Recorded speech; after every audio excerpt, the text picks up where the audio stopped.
लीलावती देवी महिला महाविद्यालय के ऑनलाइन एजुकेशन में आपका स्वागत है।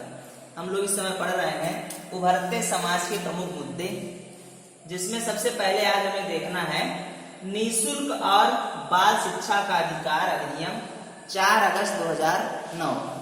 निःशुल्क एवं बाल शिक्षा का अधिकार अधिनियम 4 अगस्त 2009 को जब पारित हुआ तो वह भारतीय शिक्षा के क्षेत्र में बालकों के लिए एक वरदान जैसा ही था, क्योंकि 4 अगस्त 2009 को एक अधिनियम बनाकर इसे मौलिक अधिकार के रूप में शामिल कर लिया गया था। ऐसा नहीं है कि यह पहला कानून था निःशुल्क एवं अनिवार्य शिक्षा के क्षेत्र में। इससे पहले संविधान में नीति निर्देशक तत्वों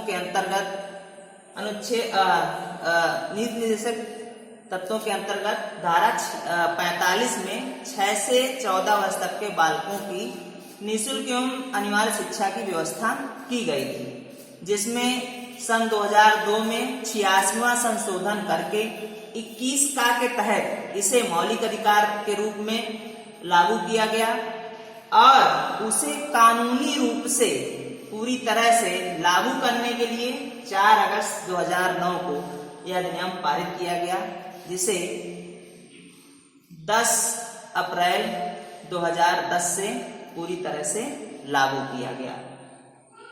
इस अधिनियम के तहत अब भारत में किसी भी वर्ग जाति के बालकों को निःशुल्क एवं अनिवार्य शिक्षा प्रदान की जाती है, जो 6 से लेकर 14 वर्ष तक के अंतर्गत आते हैं। इस आयु वर्ग के आने वाले बालकों को देश में कहीं पर भी किसी भी विद्यालय में यह शिक्षा प्रदान की जाएगी बिना किसी भेदभाव के। इसके बाद अब हमें देखना है बचपन छीनता बाल श्रम। निःशुल्क एवं अनिवार्य बाल शिक्षा में बाधा। ये जो बचपन छीनता बाल श्रम है, अर्थात बाल श्रम की वजह से आज बालकों का बचपन छिन जा रहा है, वह किसी न किसी कार्य में लग जा रहे हैं और जिससे निःशुल्क एवं अनिवार्य बाल शिक्षा में बाधा उत्पन्न हो रही है। अब ये बाधा क्यों उत्पन्न हो रही है, बाल श्रमिक बनने के कारण क्या हैं और बाल श्रमिक बनने से रोकने के उपाय क्या हैं, इसका हम अध्ययन करेंगे। तो सबसे पहले हमें समझना होगा कि बाल श्रम क्या होता है।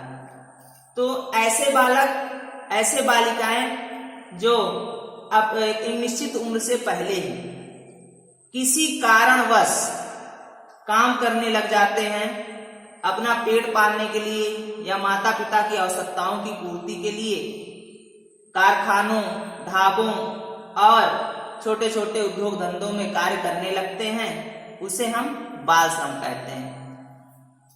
अब बाल श्रमिक बनने के मुख्य कारण कौन से हैं? तो सबसे पहला है अत्यधिक गरीबी।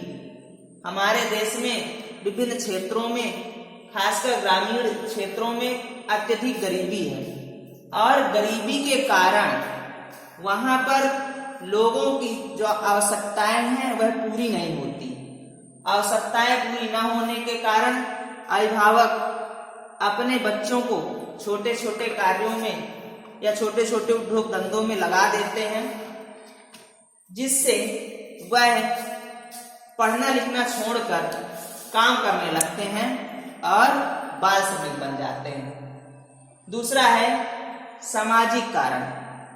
विभिन्न समाजों में जब अभिभावक अपनी आवश्यकताओं को पूरा नहीं कर पाते हैं, बालकों का, अपने बच्चों का पेट नहीं भर पाते हैं, तो वे उन बालकों को किसी न किसी क्षेत्र में कार्य करने के लिए लगा देते हैं और उस समाज का वह प्रचलन हो जाता है कि उस समाज में सभी लोग ऐसा ही करते हैं। अपने बालकों को एक निश्चित उम्र न प्राप्त करने के पहले ही उनकी शिक्षा दीक्षा न पूरी हो, उससे पहले ही उन्हें विभिन्न कारखानों में काम पर भेज देते हैं, जिससे वह बाल श्रमिक बन जाते हैं। इसके साथ है प्राकृतिक कारण। हमारे देश में विभिन्न क्षेत्रों में गरीबी है और वहां पर प्राकृतिक रूप से संसाधन भी उपलब्ध नहीं है, जिसकी वजह से वहां पर रहने वाले अभिभावक अपने बच्चों को विभिन्न कार्यों में कार्य करने के लिए मजबूर होते हैं या विभिन्न कार्यों में भेजने के लिए मजबूर होते हैं। जैसे जिन क्षेत्रों में कृषि आदि के कार्य होते हैं वहां पर माता पिता अपने साथ बच्चों को भी कृषि कार्य आदि में संलिप्त कर लेते हैं, जिससे वह बाल श्रमिक के रूप में कार्य करते हैं। इसके बाद है जनसंख्या वृद्धि का दबाव। हमारे देश भारत में जनसंख्या वृद्धि का अत्यधिक दबाव है।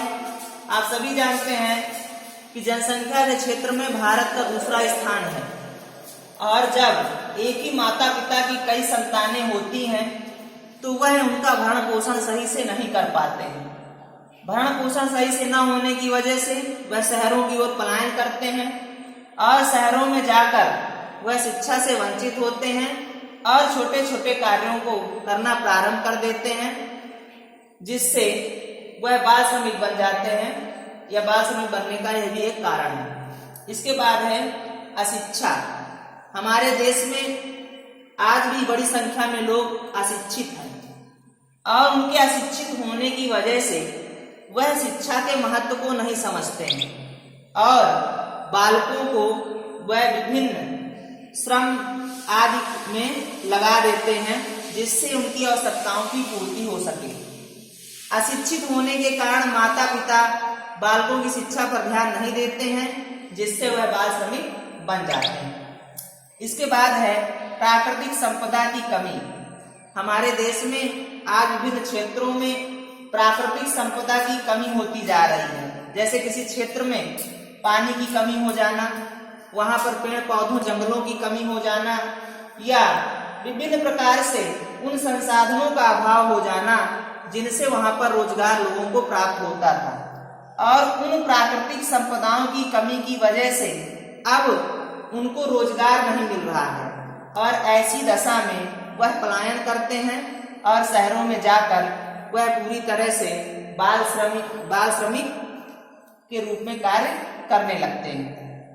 इसके बाद है पारिवारिक विघटन। वर्तमान समय में पारिवारिक विघटन भी एक मुख्य कारण है बाल श्रमिक बनने के क्षेत्र में, क्योंकि आज हमारे समाज में संयुक्त परिवार टूट रहे हैं, एकल परिवार का रूप ले रहे हैं। साथ ही परिवार में कलह की वजह से माता पिता में अलगाव हो जा रहा है, आपस में कलह उत्पन्न हो रहा है, जिसकी वजह से वह अपने बच्चों की जिम्मेदारियां नहीं लेना चाहते हैं, उन्हें शिक्षा प्रदान करने में भी कठिनाई महसूस करते हैं, और इस प्रकार से वह बालक जो अपने माता पिता से तिरस्कृत कर दिए जाते हैं या टूटे हुए परिवार के बच्चे बचपन से ही विभिन्न प्रकार के श्रम करने लगते हैं, विभिन्न प्रकार के कामों में सम्मिलित हो जाते हैं, जिससे वह बाल श्रमिक बन जाते हैं, क्योंकि माता पिता द्वारा उनकी देखरेख नहीं हो पाती है, जिससे वह अपना पेट भरने के लिए बाल श्रमिक बन जाते हैं। इसके बाद हमें देखना है कि बाल श्रमिक बनने से रोकने के उपाय क्या हैं, किस प्रकार से हम इन बाल श्रमिकों को रोक सकते हैं या शिक्षा के क्षेत्र में उनको फिर से हम ला सकते हैं वापस। तो सबसे पहला है शिक्षा को निःशुल्क व अनिवार्य रूप से प्रदान करना। हमारे देश में शिक्षा तो निःशुल्क व अनिवार्य रूप से लागू कर दी गई है, किंतु अभी भी यह सबको अनिवार्य एवं निःशुल्क रूप से मिल नहीं पा रही है। विद्यालय होने के बावजूद, वहां पर अध्यापक होने के बावजूद भी बालक अभी भी विद्यालयों से दूर हैं। इसलिए सरकार को और सामाजिक क्षेत्र के विभिन्न कार्यक्रमों में इस प्रकार से पहल की जानी चाहिए जिससे उन्हें निःशुल्क एवं अनिवार्य शिक्षा प्रदान की जाए, साथ ही उनकी आवश्यकताओं की भी पूर्ति की जाए, जिससे कि वह बाल श्रमिक न बनकर शिक्षा प्राप्त करें और शिक्षा प्राप्त करने के बाद फिर वह किसी रोजगार या किसी भी क्षेत्र में जाकर काम करें, जिससे उनका जीवन स्तर में सुधार हो सके। इसके बाद है रोजगार के अवसर उपलब्ध कराना। आज जो भी अभिभावक रोजगार न प्राप्त होने की वजह से पलायन करते हैं, यदि उन्हें रोजगार उपलब्ध करा दिया जाए तो वह अपने परिवार का भरण पोषण कर सकेंगे, अपनी आवश्यकताओं की पूर्ति कर सकेंगे और ऐसा होने पर वह अपने बालकों की शिक्षा के बारे में भी सोचेंगे। इसलिए यदि उन्हें रोजगार मिलता है तो उनके बालकों का स्तर भी अच्छा होगा और वह बाल श्रमिक बनने से बच सकेंगे। इसके बाद है जनसंख्या शिक्षा। हमारे देश में जनसंख्या की तीव्रता में अत्यधिक वृद्धि है। यदि भारत में जनसंख्या नियंत्रण पर विशेषकर यदि कोई कानून नहीं बनता है तो आगे भी यह समस्या व्यापक रूप से बनी रहेगी और इसकी वजह से लोगों का जो जीवन स्तर है वह निम्न कोटि का होता जा रहा है। एक एक कमरों में या एक एक बिल्डिंग में रहने वालों की संख्या इतनी ज्यादा है कि वह सही से वहां पर जीवन यापन भी नहीं कर पा रहे हैं। इसलिए जनसंख्या शिक्षा प्रदान की जाए। जब माता पिता की कम संतानें होंगी तो वह उनकी देखरेख कर सकेंगे, उनके शिक्षा के बारे में सोच सकेंगे और उन्हें बाल श्रमिक बनने से भी रोकेंगे। इसके साथ है प्रौढ़ शिक्षा कार्यक्रम।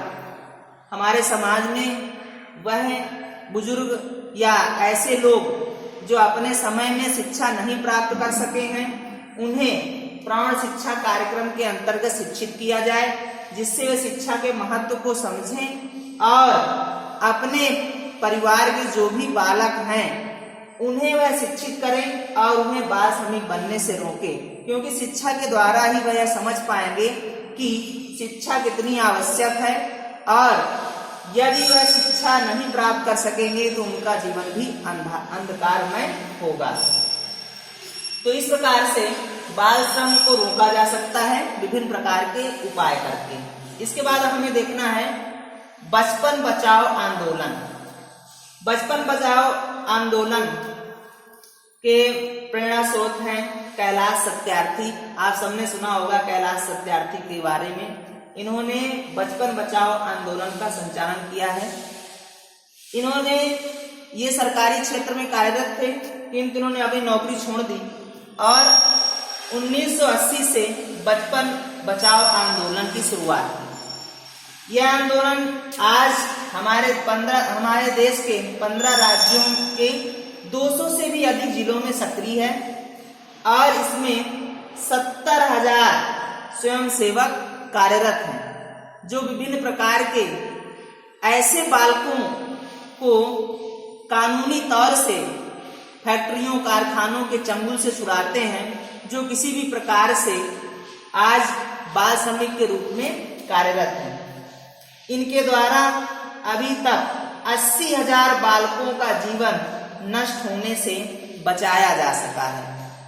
यह केवल भारत में ही नहीं, भारत के बाहर भी विभिन्न देशों में इस कार्यक्रम का संचालन कर रहे हैं और ऐसे बालक जो किसी प्रकार से ना चाहते हुए भी किसी उद्योग धंधे में, कारखाने आदि में कार्य कर रहे हैं तो यह उनकी सहायता करते हैं।